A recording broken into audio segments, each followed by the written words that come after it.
All right. This week's featured guest we have with us from Urban Farm Podcast, Greg Peterson. And that podcast has over 700 episodes and over 4 million listens. Greg lived in Phoenix, Arizona for over 50 years, where he hosts some fruit tree programs and sought after gardening courses. And he also recently relocated to Asheville, North Carolina, where he's learning to garden in a new climate. Awesome. Let's welcome Greg Peterson to the show. Hey, Hello, Greg. hello. Oh my God, I just have to say this. How can I follow Nathan? Right? That kid is a rock star. I'm Oh my telling you. gosh. I'm telling you, I really hope that everybody goes over and checks out what Nathan's got going on. Right? So, and my website is urbanfarm.org, not theurbanfarm.org. I noticed that on the screen. Oh, yes. Okay. Yeah, we'll change that for sure. Awesome. How we doing today? My God, what a great fun show. How long you been doing this? We are now on our third week. We just launched here 3 weeks ago and been really having so much fun doing this and putting together this show. We planned it for quite a while, and so far everything has been going really awesome. And especially when we get to invite really awesome guests like yourself, Greg, to be on our Oh, thanks. show and share with us Thanks. all of their really fun gardening stories and experiences. And it's kind of what I Michaela wanted. says, Michaela says she's stoked. Yeah. Awesome. Yeah, yeah. Actually, I that's one thing too is I'm a cat guy, so we have to make sure George, my cat, actually gets moved out of the house. Otherwise, he'll be up all over in Yeah. the. He'll be just like the dog, having to let. He'd rather Uh-oh. be on the show than us. Right? That's right. So awesome. So there, we got a short little bio there. I wanted to start off the show with giving you a chance to let us know a little bit more about your garden story and how you got all started doing all the fun things in gardening that you're doing today. Wow. Well, it doesn't go back to when I was 7, but it Right. does go back to when I was 9. 9. Oh, 9. almost. All right. Yeah, and I was very interested in fish aquariums and fish. I wanted to raise my own fish to eat. So I was Okay. interested in aquaculture back then, and so I was, um, you know, I got my first fish aquarium from paper route money when I was like 9 or 10 years old. And when I was 14, I wrote a paper on how we were overfishing the oceans. So that was like Mm. 1974, and I have no idea where I where that came from. I just know that I just knew back then that there was something inherently wrong with the way we're living and eating on the planet. And fast forward to 1981, I wrote on. In 1981, I was on the uh, board for the Arizona Aquaculture Association. I was 21 years old. I jumped in, I volunteered, and was just interested in learning about aquaculture. So I figured that's how I did it. And we went to a farm down in southern Arizona, and they showed us what they were doing, and they were harvesting the fish. And when you harvest a fish, you get about 30% meat, and you get about 70% of everything that was left over, the Yeah. entrails and the spine and all that stuff. They were Yeah. throwing that away. Oh, wow. And mostly it was going out to the wildlife in the area. So that was Right. causing wildlife issues. Plus they were throwing away this amazing resource. So I Yeah. started studying and penciled on paper this idea for what we would now call a regenerative fish farm in 1981. Wow. And then in 1991, fast forward 10 years, I discovered a book called Ishmael by Daniel Quinn. It's a conversation between a gorilla and a man. If you haven't read the book and you're interested in our food system, go get it. It's a work of fiction, but there's a whole lot of reality in it. I Interesting. discovered permaculture in Yes. 1991, which I like to call permaculture the art and science of working with nature. How do we work in the flow of nature rather than against nature? We human beings think we can do it better than nature. I got news for you. For us, Right. we don't. Nature's always going to bat last, as Toby Hemingway used to say. The third Right. thing that happened for me in 1991 is I did a course at Landmark Education, and It was their advanced course, and what they had us do was create a vision for our life. And the vision that I created for my life was that I am the person on the planet responsible for transforming our global food system. Yeah. Now, I can't do that on my own. I don't think for 1 minute that I can do it on my own, but it's what gets me up in the morning. It's like, "Okay, this is what I'm doing today." Yeah. And then the 4th thing that happened for me in 1991 was a friend of mine was sailing in somewhere in the world, and they anchored on an island and went looking for a grocery store. A grocery And store. one of Daniel Quinn's premise of his writing, of all of his writings, is that food used to be free, and then we locked it Uh, up. yeah. So when he went looking for a grocery store on this island, the people on the island said, "Go pick your own." Right? For me, that was like a right? Yeah.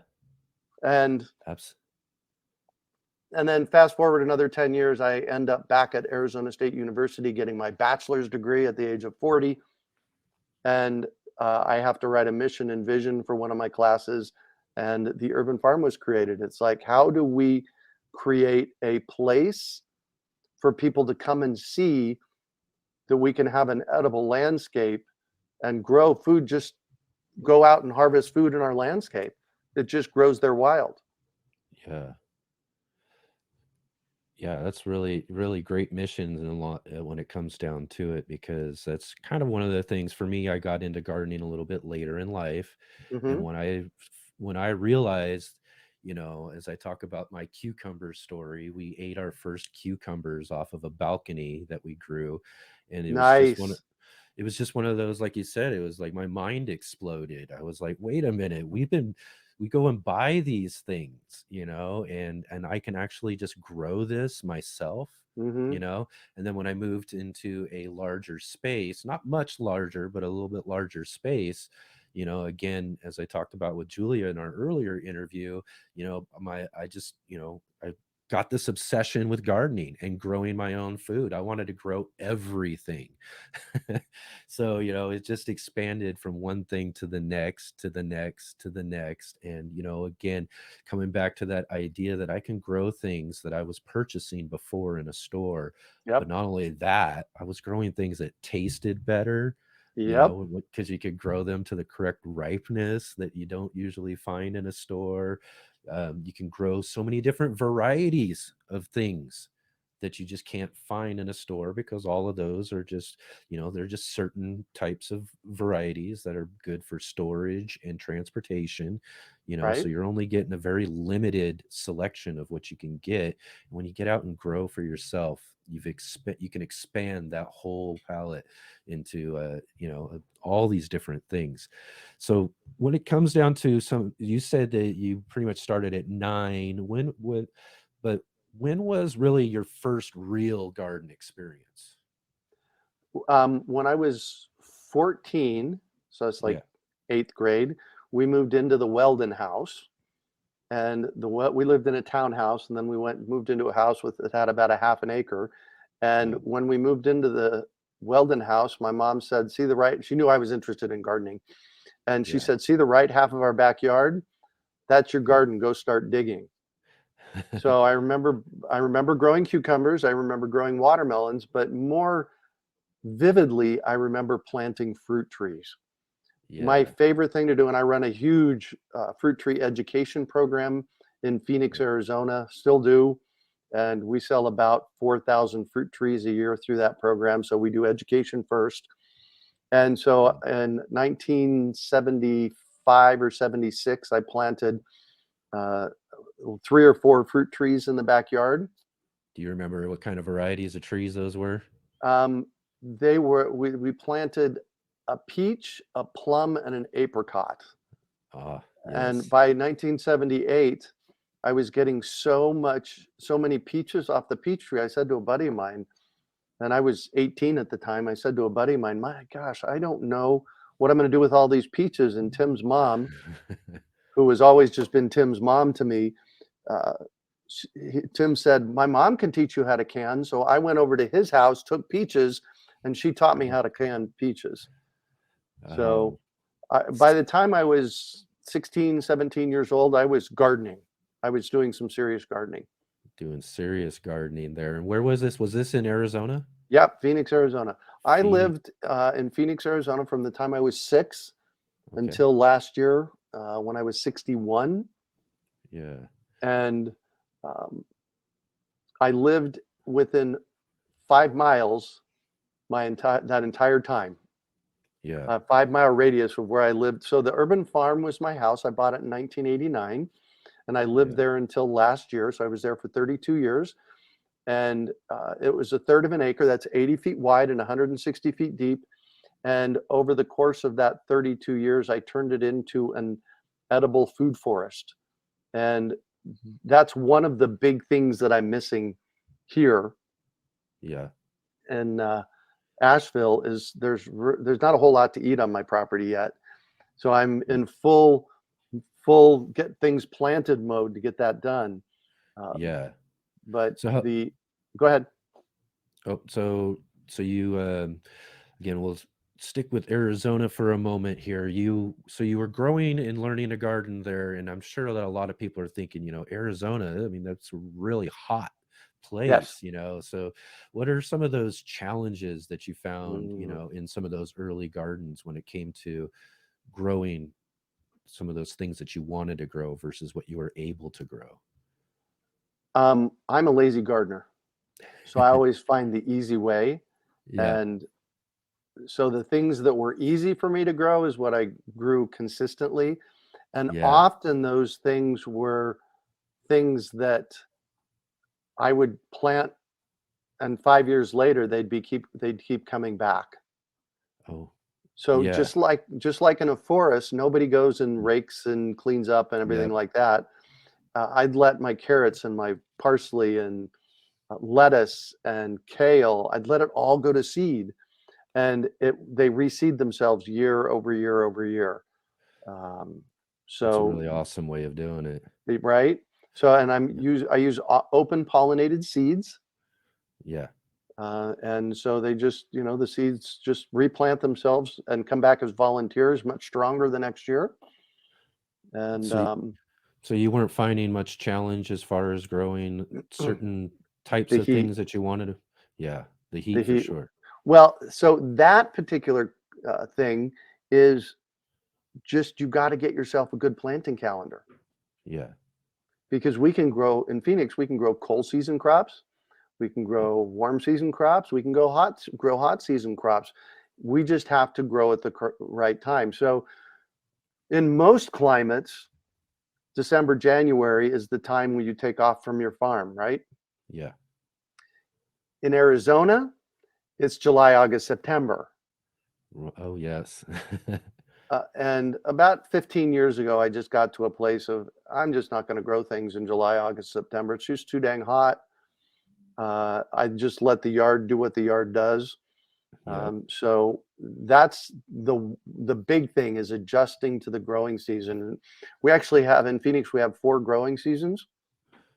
Okay. One that starts in August, September with the really hardy cold season crop. So arugula and kale and those kinds of things go in early. And then by October, November, we're planting the cold season crops like lettuce and those kinds of things. We can replant uh, some of the cold season crops again in January, February. In February, March, we get your tomatoes, peppers, eggplants, those kinds of things in. And then March and April, we get all the vining crops in. Yeah. So figuring out the gardening calendar that's a really imperative thing for you to do, no matter where you're at. Right. The second big issue that I'm finding here in Yeah. Asheville as well as in Phoenix was dirt. Dirt. Dirt. The dirt in Arizona in the desert is less than 1% organic matter. Good luck trying to grow Yeah, anything that's in it. nothing. And No the dirt, life. right? Exactly. Well, Just we're going no to talk life. about that in a minute. Yeah. And the dirt here is clay. We could probably make pottery out of this stuff that's on my property here. So I'm looking at how to amend the soil. And you mentioned life in the soil. There are 5 Mm, components of healthy soil. yeah. And if you've ever listened to anything I've ever done, I probably say this every time because it's the single most important thing that you can be doing is growing Yes, healthy soil. that's right. 5 components of healthy soil. Dirt is one of them. But if all you have is dirt, good luck growing anything. Yeah. Dirt, airspace. So you got to have, it's got to be able to breathe a little bit. Mhm. Water, organic matter, and everything that's alive in the soil. Yep. There's your life that you mentioned a little while ago. Yep. Dirt, airspace, water, organic matter, and everything that's alive in the soil. The good news is that in Arizona, and I'm experimenting with this here now, the fix for dirt is add Mm, lots and lots and lots of organic matter. yeah. For So, for where you're at in North Carolina. and in Arizona, And that's what I was gonna say, in Arizona as well. So and either way. absolutely either way, we've Yeah. got to bulk up our dirt with lots of organic matter. And so often, in fact, I'm doing a project this morning here in North Carolina where I live on a slope and I'm raising part of the slope with a Yeah. berm on one side, and I'm backfilling the whole thing with a foot and a half of woody mulch. I just Yeah. had I had the power company people that were pruning trees in the area dump a pile of woody mulch in my driveway. They're glad to get rid of it. It's And what's going to happen to that woody mulch over the course of the next 18 months is it's going to break down into really healthy soil. yeah. And in the meantime, I'll do straw bale gardens or I'll do something, Right. on top of it. But so the heat, knowing when to plant in really wherever you are, make sure you're Yeah. planting in the right season because we cannot count on the nurseries and the big box stores, especially not the big box stores. We can't count on Mhm. them to be selling us the appropriate plant for the appropriate season. That's so true. So if you're in Phoenix and you're looking at broccoli right now, it's what, March? If you're in a Yeah. nursery or a big box store and they're selling you broccoli, laugh at them and walk away Yes. because For you sure. put it in the ground and it'll immediately bolt. Yep. So that's the first thing. Make sure you're planting the right season. And the second thing is build healthy soil. Yeah, the soil is the most important part of anything. I mean, it's like where I say to people, that's where life begins and that's where life ends, is Hmm. right in your soil. It is the medium of life. And having healthy soil, building the life structure within your soil is so important when it comes down to it. And again, that really, like you said, kind of, really starts with making sure that your soil or your dirt Hmm. gets a lot of that organic material because that's really the food for all of that life in there. And again, like you're mentioning, creating the space and the air and all of that life is going to need and thrive is only going to make sure that your plants in your garden are going to thrive as well too. And Right. usually if you're finding some problems with your plants and they're not growing correctly, it's probably comes down to the soil itself when you're dealing with You those sort of, think? exactly. It's, just like anything else we as humans need, they need all of that sort of stuff too, good life in your soil. So, and again, too, I'm just really, that's kind of a fascinating aspect of gardening in those more southern climates, though, too, is that how you got to change your gardening calendar. Whereas, Yep. during the winter time, you're taking a lot of time off here in the northern climates, but down there, you've got to take that time off in the summertime. And it's just a little bit flipped. But Right. again, you can really grow all of that sort of stuff. And again, too, I'm really fascinated with the idea that you spent all that time in Phoenix, Arizona, and here it is. You've moved to North Carolina. What prompted that move from a place that you lived so much of your life in? Yeah. Like 90+% of my life. Yeah, Um, 4.7 million people in Phoenix. I apparently about a decade ago, I had told a couple of my friends that when my mom passed away, I was going to find someplace quiet to go. yeah, And mom passed away in 2021. And so it mm, kind of freed that space up. And when I met my partner Heidi a decade ago, I said, I want to go someplace quiet someday. Right. And she said, "Well, we can't leave Phoenix because all my yoga clients are in Phoenix." And it's like, all right, well, I'm with her. Yeah. And and then COVID hit. She put her classes online. We put all of our classes online, and 6 months later, she said to me, "Where do you want to move?" Ah, Now, I was thinking northern Arizona, like Cornville or Cottonwood or someplace up there like that. And she yeah. started looking and um, found Asheville. It's one of the most biodiverse places on the planet. Yeah. It's a what do they call it? A temperate rainforest. Is that the right term? It's they get a lot of rain. We get 3 to 4 inches of rain a month. Yeah. So it's a way different water harvesting challenge than here than it is in Phoenix, because Yeah. we get 7.5 inches of rain in Phoenix a year. So we've already gotten as much rain this year here in Asheville as we get all year in Phoenix. Wow. Um, so the big thing was I was looking for a place that was easier to grow food Yeah. and quiet. And quiet. Yeah, Yeah. we're in rural Asheville, a little town just 15 minutes west of downtown Asheville, and Okay. I think there's 3,000 people in the community, and it's quiet. And it's quiet. That's nice. After all of the hustle and bustle of the city there, you get Yeah, to have that quiet time. But and the other thing, just let me throw this in here. And the other thing no that problem. I'm really interested in figuring out is how can I how can I grow all of my own food? I'm Right. very interested in figuring that out. Yeah. And How much yeah, how what size of space are you living in now? Did you we went from a third of an acre, Yeah, it was about 13,000 square feet, to 4.5 acres. 4.5 acres. Yeah, Oh, uh, and I have from I'm a fruit tree guy. My The reason I love fruit trees is you plant them once and you get food for decades. yes. You just manage them and fertilize them a little bit every year, and they kick off food for you. And so I have about 200 fruit trees and berry bushes that are. We were potting some of them up this morning before I got on the air. That Yeah, I'm out looking out on my backyard out here right now, yeah. and over the course of the next 6 months, there'll be at least 150 fruit and berry bushes back there. Wow. That's gonna be great. Right? Especially with all that extra space to be able to have for those particular things too, Yeah, you know? With smaller space, you're kind of limited. You can only have so much, but when you got 4 acres, boy, it's almost unlimited what you get to do when it comes to that stuff. Is there anything, I mean, so far you've only really been gone for about a year, but is there anything that you know or you grew in Arizona that you're gonna miss growing as you move forward in North Carolina? citrus.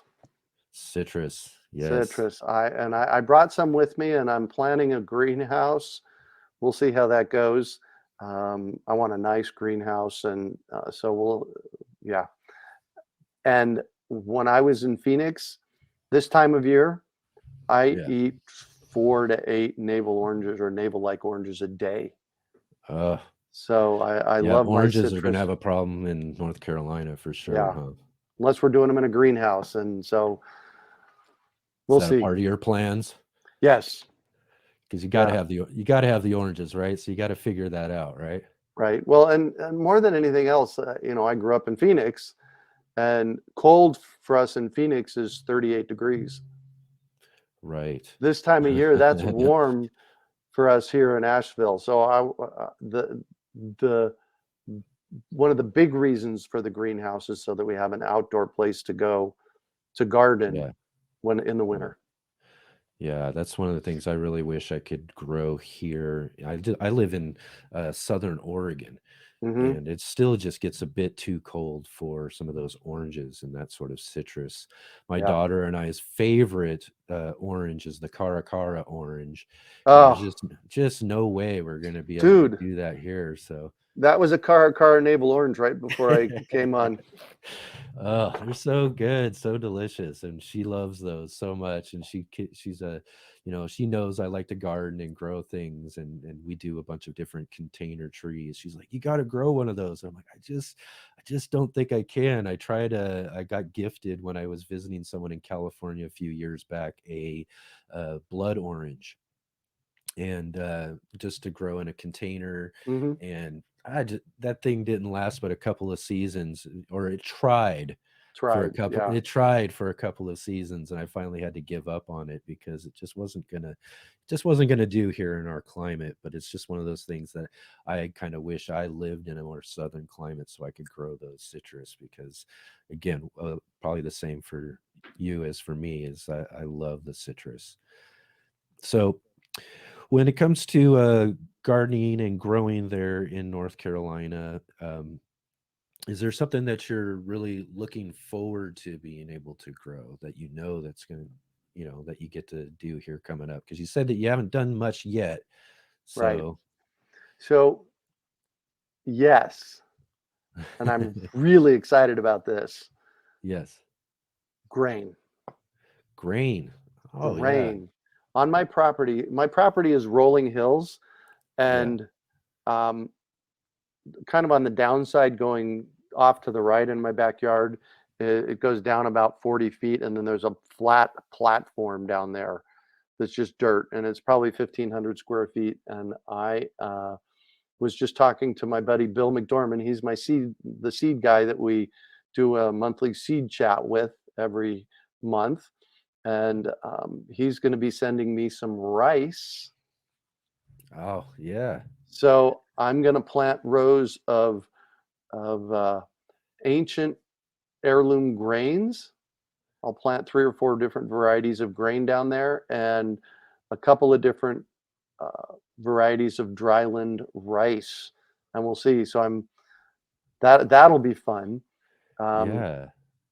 Especially with that acreage and everything, you'll have yeah, plenty of room to grow plenty of that sort of stuff. So it looks like we've got a couple of questions here from our audience that we'll dive into here real quick. cool.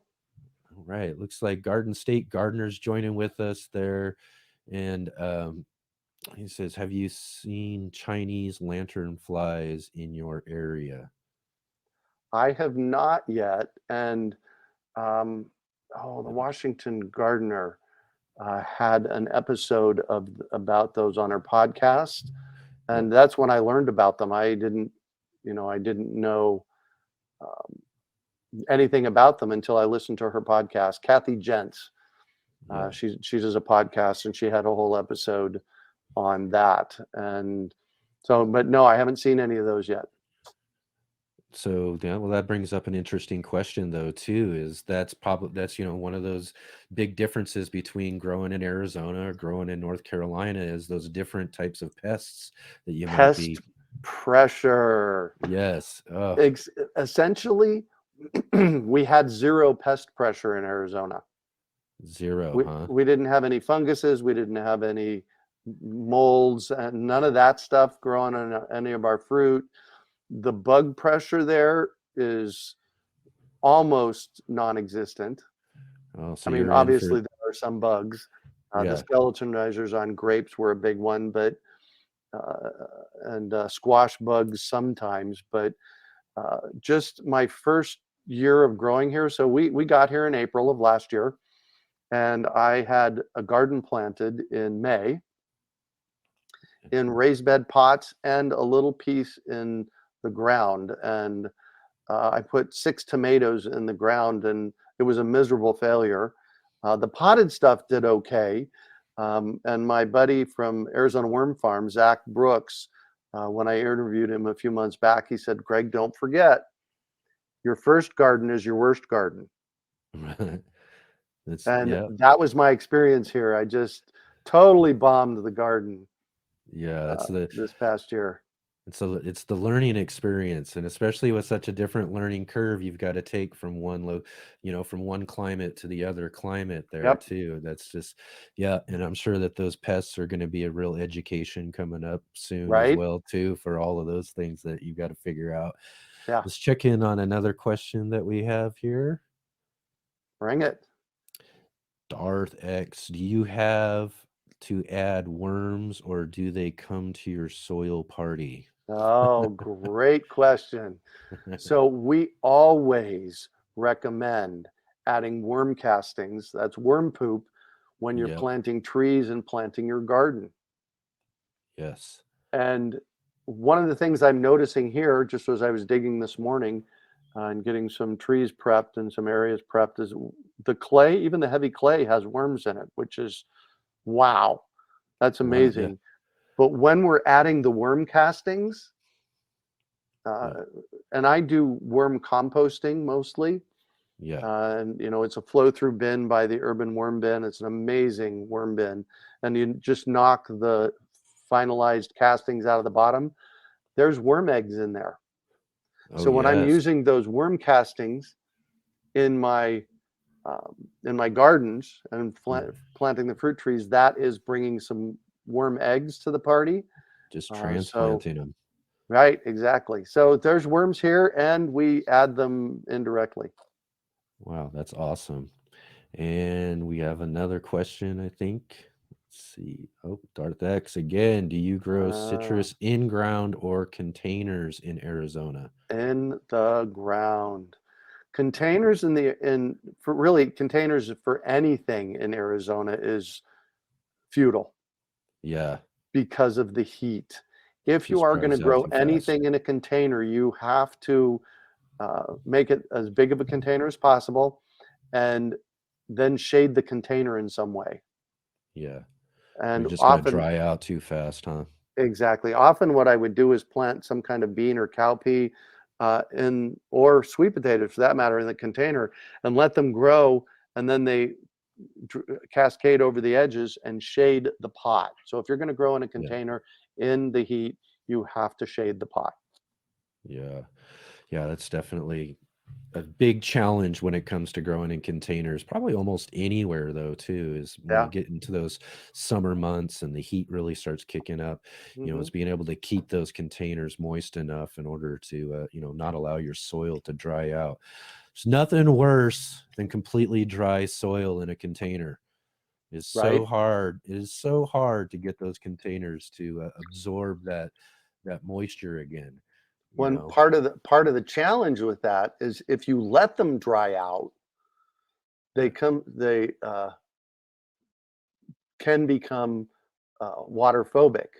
Yeah, And hydrophobic. so in order to get them saturated again, sometimes what I had to do is I take the pot and put it in a bucket of water and Yep. completely saturate it that way. So Mhm. Yeah, again, yeah, it's such a challenge too, and sometimes it just takes forever for it to wanna soak that water back up again because of it getting hydrophobic like that, and it's been one of my challenges because that's one of the things I do mostly with my gardening is I'm in small spaces, we're growing, in patios and, just walkways and things like that where you don't have the in-ground space, but I still love the challenge of being able to grow some trees, and mhm, that's one of the things we've been doing the last couple of seasons. I've got a peach tree, a couple of apples, and we've got a pear tree that we just got started up this last year. And nice. yeah, and like you're talking about earlier too, about your peach tree that you first started with there. That was one of the first ones that I started here with ours. And it took a couple of seasons, but now, I mean, last year I had so many peaches coming off of this peach tree. It was Nice. unbelievable, and all grown in a container too. But again, like you're saying, the real important thing is making sure that those containers stay watered enough in order to be able Yep. to to not dry out your root system and maybe really put your plants and trees in shock and all of that from that sort of thing. Yeah. So let's get on to some of the fun stuff. Greg, you have probably one of the more fun, cool podcasts out there when it comes to gardening. I think we Oh, thanks. mentioned that you have I mean, we're on episode 3 of our live cast that we have here, which is, a live show. Plus, we put it out as a podcast a little bit later on in the day, too. Yep. But it's over 700 episodes. Unbelievable. Thank you. We're actually approaching 750 at this point. Whoa. 750 and over 4 million listens. I mean, that's just really awesome. And again, I really encourage everybody who's watching to go check that out. If you have not checked out at urbanfarm.org, check out these podcasts because Greg really has some great conversations with so many wonderful people from all over the world talking about gardening. I think I was just listening to one of your more recent ones, and you were talking to someone from England, or no, Australia. So, Oh, you listened this week. That was Rosemary Morrow, Ro Morrow. yeah, She was early on one of the creators in the permaculture movement with Mollison and Holmgren. I have yeah, had David Holmgren on the podcast. I got him for 2 episodes. But Ro Morrow, she's a rock star. And when her publisher reached out and asked if she could be on my show, it was like, yes, bring it on. So I actually got her yeah. for 2 episodes. That's awesome. Yeah, I've really been enjoying a lot of those great conversations that you had too. So yeah, that's really awesome. And also too, besides your podcast, and I guess we're kind of going back to Arizona a little bit because you continue to go back to Arizona as well in order to run a fruit tree program that you Yeah, started there, right? yeah. Yeah. So in 1999, I decided I wanted to plant 100 fruit trees, actually 500 fruit trees in Phoenix. And I had a place to plant 50 to 70. And so I was Yeah. looking for places around Phoenix to plant orchards. Yeah. And so I went to the local nurseries and I wanted to buy 50 fruit trees. And, I wanted to reduce price because I was going to buy 50 fruit trees and nobody wanted to play with me. So I figured out how to buy them wholesale from Dave Wilson Nursery. So in 1999, I bought 100 fruit trees from them because that was their minimum order. Their minimum order. 100 fruit trees. And it's like, all right, I have no idea what I'm going to do with 100 fruit trees. 70 of them got planted in my buddy's front and backyard. He had a football field in his backyard. Oh And wow. 30 of them went in pots. And people started asking me, so I was teaching classes and that kind of stuff. And people started asking me, first of all, how do I grow fruit trees in the desert? And I'd been growing fruit trees in the desert since 1975, remember? And um, so, how do I grow fruit trees in the desert? And then they would say, where can I get some? Oh yeah. And so in 2000, I started giving classes in my living room, just how All to grow right. fruit trees in the desert. Because growing fruit trees in the desert is very different than growing them in North Carolina. I'm Right. finding that out now. And uh, before long, I was ordering 2 or 3 or 400 fruit trees a year, and we'd get them bare root. And basically, what that means is the trees get dug up, the dirt gets shaken off, they get bundled, and they send them to us. Oh yeah. And so then what we do is when they arrive, and now we sell about 4,500 fruit trees a year. And so Oh, wow. we do our education all year round. We do a monthly fruit tree chat or class uh, through urbanfarm.org. And then starting in September, we do a bunch of classes. We have 5 different classes on the different aspects of what you need to know to grow fruit trees in the desert. Really grow fruit trees anywhere, but we're specifically in the desert. And then Yeah. people get an opportunity to pre-order fruit trees. We don't ship, so they have to pick them up at our facility in Phoenix. And so September, October, November, December is pre-order time. We Yeah. do our citrus program in September, so we're open for about 5 days in September for people to come and pick up their citrus trees. And then the our fruit stock, our fruit trees start arriving the last week of December. A bunch of them are potted in 4x4x9 pots. A bunch of them, most of the rest of them are bare roots, so we have to unbundle them. We have to prune them down to size because the roots have been pruned. And then we do something called healing them in, which is we uh, line them up like soldiers and Yeah. put compost around their roots. So that takes us So, about 10 days, and then we're open for about 10 days. And so okay. people have an opportunity to come and visit with us and pick up their supplies and pick up their fruit trees the second half of January, and then we close down. And Oh, but we do education all year round. oh, awesome. And And one of again, this, the go Go ahead. ahead. I was just going to say that's just one of the cool things that with that you continue to do, even though you've moved to North Carolina, you Hmm. still come back and maintain this fruit tree program. Yeah, well, and I have a really great team on the ground.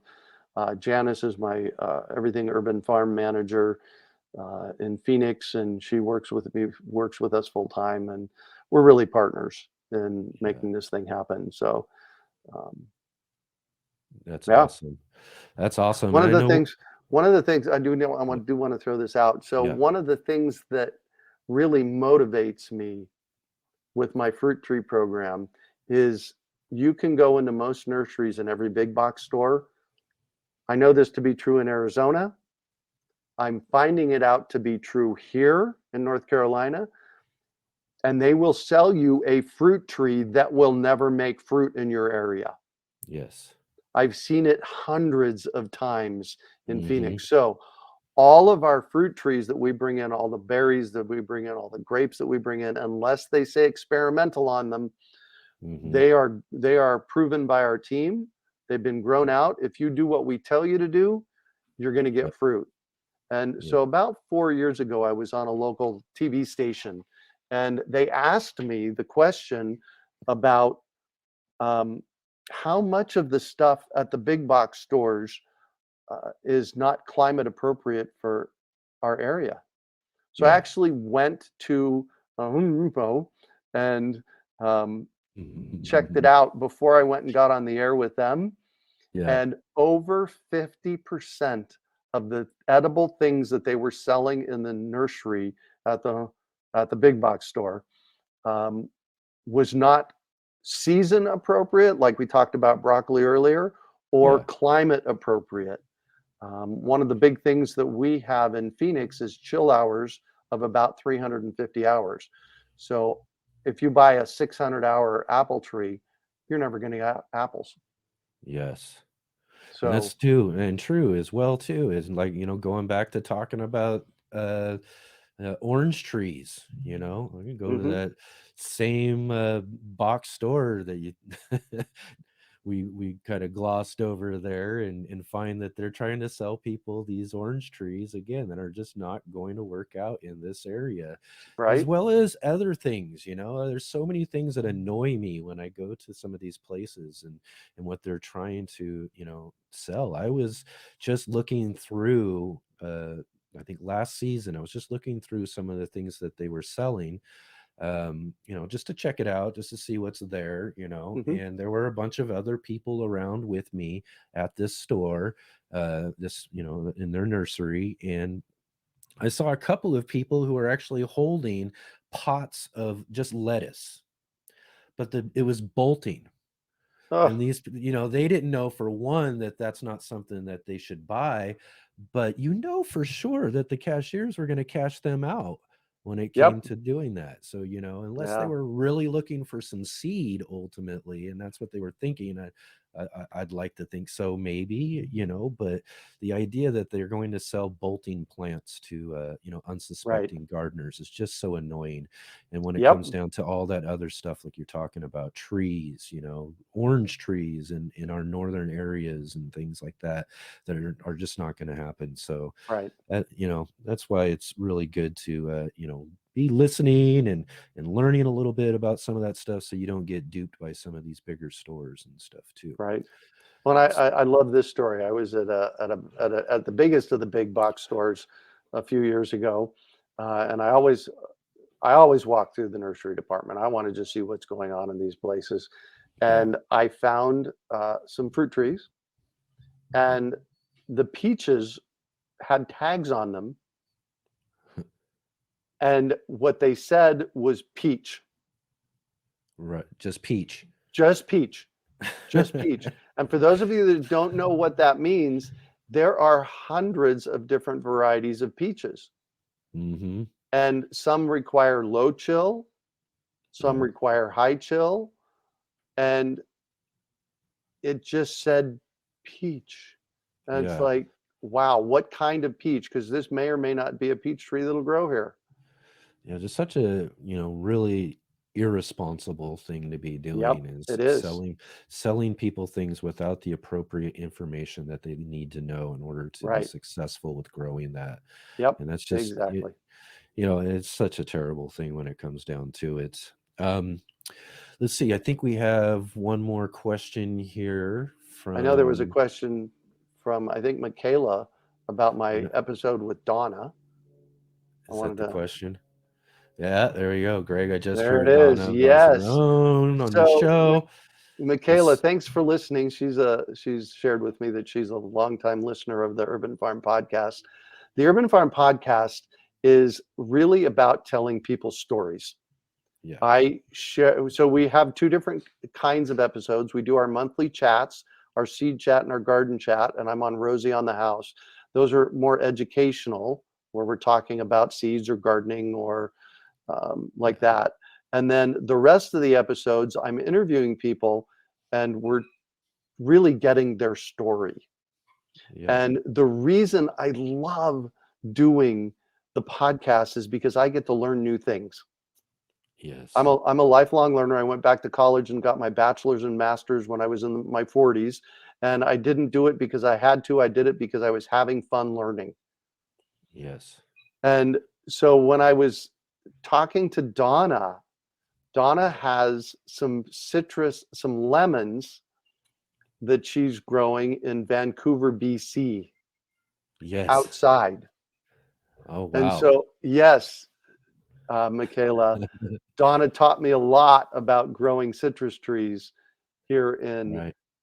here in North Carolina. So we'll see. And in December it got down to uh, 18 degrees, felt like -2 here. So that was impactful for them. At that point, we brought them Right. inside. Yeah. But yeah, so I love the podcast because I get to learn so much. And I get Yeah. to talk to cool people. And I've had rock stars like Jason Mraz and uh, uh, Holmgren and all kinds of gardening rock stars and rock stars on the show. And I've had backyard rock stars, Susie Backyard Gardener, and uh, you know, so Yeah. and everything in between. Yep, yep, exactly. Well, one of the big things, is that's inspired my idea of getting on and doing this live cast and all of that Right? is to be able to do a very similar thing, to get to meet all of these just wonderful and amazing gardeners from all over the world, and to be able to talk about and share with them their stories, and just Yeah. one thing I was going to mention about one of the ones that I was listening to recently, as you talked about, and always learning when it comes to Yep. gardening, because gardening is a constant. If you're not constantly learning things, then I don't know, I mean, maybe you're just not gardening. Right? Because it's kind of, Exactly. and I think I heard you mention once on one of your recent podcasts too about, gardening is a big grand experiment, Yep. and that's one of the things that we're doing, is that, nothing's really hard and fast when it comes to garden lessons or things that you learn, and things that, Right. you think can't be done. There's always some way to work around and do certain things, and you should always be kind of experimenting. And that really, in the long run, brings the joy, the fun in gardening, is to be able to kind of learn some of those things through that sort of experimental process in your garden. you Right. know Exactly. exactly. That's how we learn.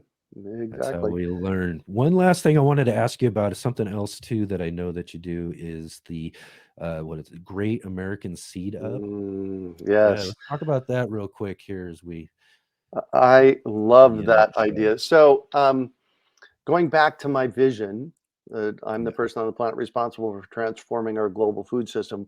I believe that the place that we do that with a capital T is where we live. In yeah, your front yard, in your backyard, in the cities. We need to be growing a lot more food in the cities. And about well, 15 years ago now or so, a buddy of mine and I created our local food economy model. Right. And a food economy is everything that it takes to make food happen, all the Yeah. way from the growing soil to growing food to harvesting the food to prepping the food. You know, this circle. Well, and mostly in our culture, it's linear. Yeah. And what we're trying to do in permaculture is make it circular. So all of that food waste goes into the compost bins that then makes worm castings, or it makes compost that goes back into your gardens, and you get the circular thing going. And the food economy, a local food economy has 7 different parts to it. Parts like um, culture, which is what does the government Mhm. say about it, and you know, interacting on a social level. So there's the social piece of it, and then there's the growing of food and making farmers and uh, adding value. So somebody grows kale and sells it to somebody that makes kale chips. So that's Yeah. value added products and seeds. And so about Okay. a decade, 10 or 11 years ago, Bill McDorman, he's my awesome seed guy that I work with Cornville Seeds. You should get him on the show, actually. Uh, Yeah. yeah. And he and Yeah. I were having this conversation about growing local food. And he said, well, Greg, what happens when you run out of seeds? So we did a survey and realized that the bulk of the seeds that we have available to buy for us Yeah. are on racks at big box stores. Right. That's it. That's And it, huh? so if there's ever a downtime in our food economy, one of the things we're going to run out of is could run out of is seeds. So over the course of the past decade, Bill and I and a couple other Janice and Bell and Kari and I, we kind of brainstormed, and 7 years ago we put together what we call the Great American Seed Up, which is a seed bazaar. It's a live 2-day event in Phoenix, in person in Phoenix, where people can come and scoop their own seeds, because the price of the packet of seeds that has Yeah. maybe 6 cents worth of seeds in the packet, and Yeah. you pay $4 for it, is in the packaging and marketing. That's right. That is the bulk of the cost. So people come to this event, and we usually get 500 or 600 people that come in and scoop seeds over this 2-day event. They go to the Armenian cucumber bucket and they take a tablespoon and they scoop a tablespoon, put it in a bag, and put a business card in the bag and seal it up and put on their list, okay, I got 1 tablespoon or 1 scoop of Armenian cucumbers. And for that, they Yeah. just paid $1.25. And we made Right. sure that our scoops were 5 to 10 times what you would get in a packet of seeds. All Oh, right, so that's the event. We've been doing amazing. it now for, I think, 8 years. We took 1 year off for COVID. When COVID hit, Bell came to us. Bill and Bell are partners. Bell came to us and said, oh my gosh, we need to put together a seed up in a box to let people do it for themselves. All So right. now what we do, and we have multiple people around the country that once or twice a year, they bring their community together, and we sell them bulk seeds and all the supplies that you need to bag your own seeds. Oh, wow. And I had Chris Neese on the coming up on the podcast, and he does twice a year. He buys a big bundle of seeds, and it's an Yeah. investment. It's $300 or $500. Um, Yeah. but what you get from that investment is packets of seeds that are 60 cents each, and they're Oh, wow. jumbo packets of seeds. You just have to bag them yourself, and that's the Wow. fun part. So what he does is he throws a potluck, Yeah. and everybody sits around and bags their own seeds, and they all pay a piece of the price to get the bulk seeds, Wow. and they get a super discounted seeds, and they get community. So this was Bill and my idea to energize the local seed economy, and you can find out about it at greatamericanseedup.org. um, Okay. and we still do the live event in Phoenix. Last year we had some people fly in from San Diego Oh, uh, right on. for the event. So, um, Yeah, it sounds yeah, such like a great, great idea. And again, like you're talking about with the idea of how seeds are really, I mean, next to soil, I mean, you got to have this, you got to have the seeds, you've got there to you have what go. it takes to get all those awesome, wonderful varieties. And again, if we came into some sort of situation and we weren't able to have the types of seeds that we need to be able to get through that. I mean, that's just detrimental to society when Yep. it comes down to it. And having a program and doing those sort of things that you're doing, as well as everything else you're doing, your online courses, the fruit trees, and especially, the podcast where you're getting to talk with all these people and share all of this really great, wonderful information is just amazing. And it's really one of the big reasons why we had to have you on one of our first shows Oh, here thank you. on the Let's Get Growing show, Yeah, because you had said you wanted me on the first one, and we really tried, but I just couldn't make it happen. that's what, I yeah, was, exactly. But we got you here right woohoo! nice and early on. And just again, so awesome to be able to have this really great conversation with you about all of these different things and sharing, your gardening story here with our audience. So again, Greg, thank you so much for You joining with bet. us and helping us get this whole show launched. It's really awesome to have you here with us. Thanks. I loved it. It was great. Awesome. You're doing great Excellent. work. Keep it up, man. Here's to 700 episodes for you. Yes, right. You bet. 700. We're on our way. Again, thanks, Greg. Awesome. We'll talk to you here in a bit. Thanks.